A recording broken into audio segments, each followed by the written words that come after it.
Bonjour tout le monde, j'espère que vous allez bien. Donc cette vidéo fait suite à la vidéo précédente. Donc la vidéo précédente couvrait un sujet qui peut-être vous est déjà arrivé ou ça peut vous arriver. C'est être confronté à un partenaire qui vous dit à un moment donné j'ai besoin de temps et j'ai besoin d'espace. Voilà. Donc la vidéo précédente c'était quelle signification donner à ces mots. Et cette vidéo que je vais vous faire aujourd'hui, c'est une vidéo plutôt comment réagir derrière.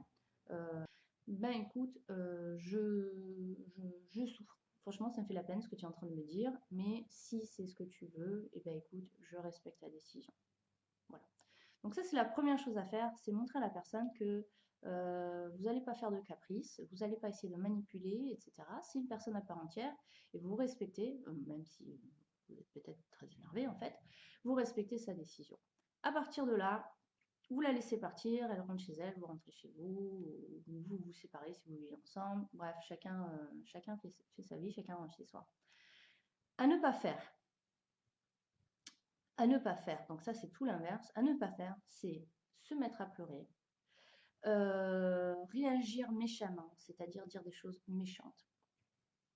Euh, euh, Menacer la personne de vous jeter par la fenêtre, ce genre de choses.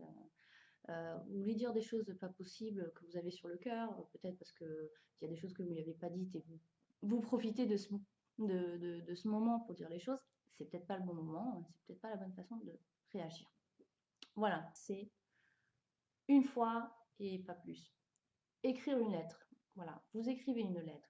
Quand je dis une lettre, c'est une lettre où vous allez expliquer un certain nombre de choses. Vous allez vous repositionner dans sa tête à lui pour pas qu'il vous oublie, ou à elle pour pas qu'elle vous oublie.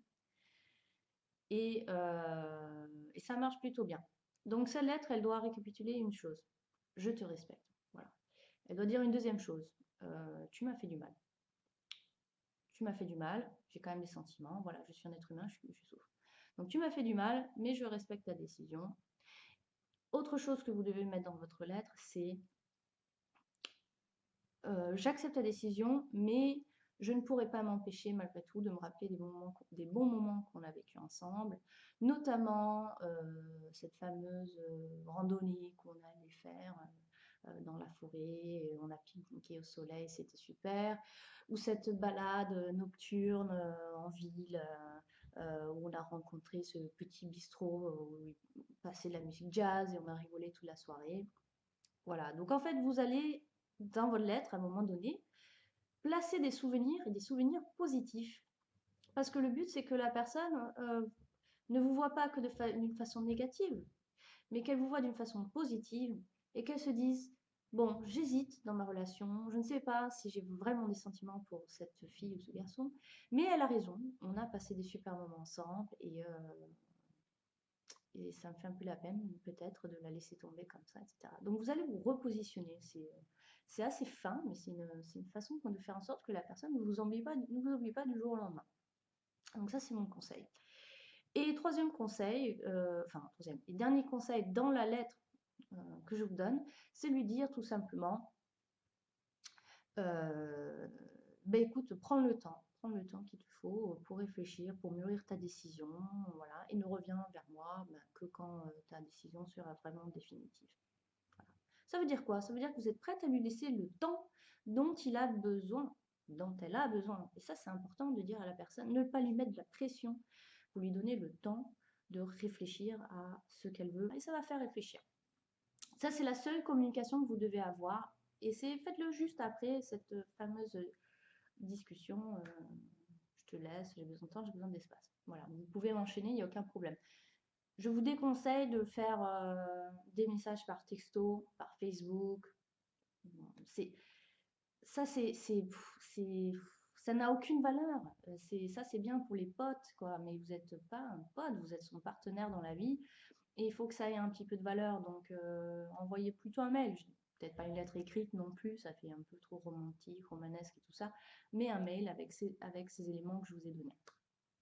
À partir de là, il y a une règle à observer. Enfin, moi, je considère qu'elle est importante à observer. C'est la règle du zéro contact. Voilà, c'est une règle, c'est les anglo-saxons qui ont plutôt déterminé ce concept, mais je trouve qu'il est intéressant et qu'il marche assez bien. Donc, c'est-à-dire que pendant 3 semaines minimum, 3 semaines et 1 mois et demi minimum, vous ne contactez pas la personne et surtout, vous ne répondez pas à ses contacts si elle vous contacte. Donc, vous ne la contactez pas. Pourquoi? Parce que ce n'est pas à vous de chasser la personne dans cette situation. C'est elle qui vous a laissé tomber.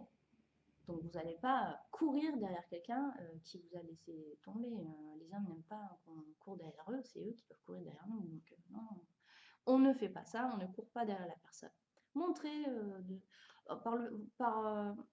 tout simplement, quand vous ne donnez pas de contact, eh ben, ça montre que vous êtes capable de vous détacher. Et l'autre va se dire peut-être, ah ben mince, peut-être que je passe vraiment à côté de quelque chose et de quelqu'un de génial. Et elle ne me contacte pas, et est-ce que j'ai pris la bonne décision? Il va se poser milliards de questions. Si vous l'harcelez, il va avoir envie de tout l'inverse, c'est-à-dire, oulala, je passe à autre chose. Donc, vous ne le contactez pas.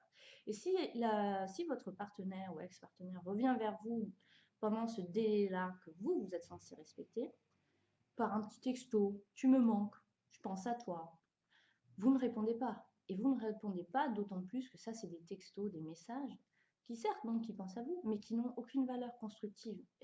C'est pas des messages du genre j'ai vraiment envie de te voir, il faut qu'on se voit, il faut qu'on parle, etc.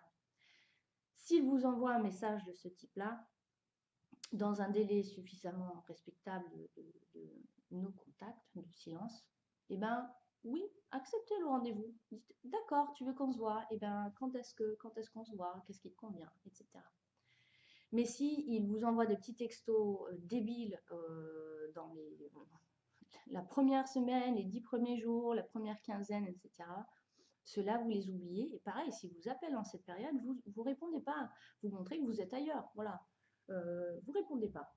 Il va pas se dire elle m'a oublié, il va juste vous dire mince, bah, apparemment elle a l'air occupée et je suis pas sa priorité. Ça, c'est les premières étapes pour faire que la personne ne fuit pas, peut-être même revienne vers vous. Et si elle revient vers vous, à quel moment réagir, à quel moment réapparaître dans sa vie et exprimer clairement ce que vous voulez. Voilà. Donc, j'espère que cette vidéo vous a plu. C'est un sujet assez complexe, mais si vous suivez ces conseils plus ou moins à la lettre, si vous êtes dans ce genre de situation, ça peut vous aider. Si vous êtes dans une situation légèrement différente, n'hésitez pas à m'écrire, à m'envoyer un mail ou mettre un commentaire sous la vidéo et je vais essayer de vous donner mon avis par rapport à votre expérience qui sera un peu plus précise. Voilà, merci beaucoup, très bonne soirée à vous, au revoir.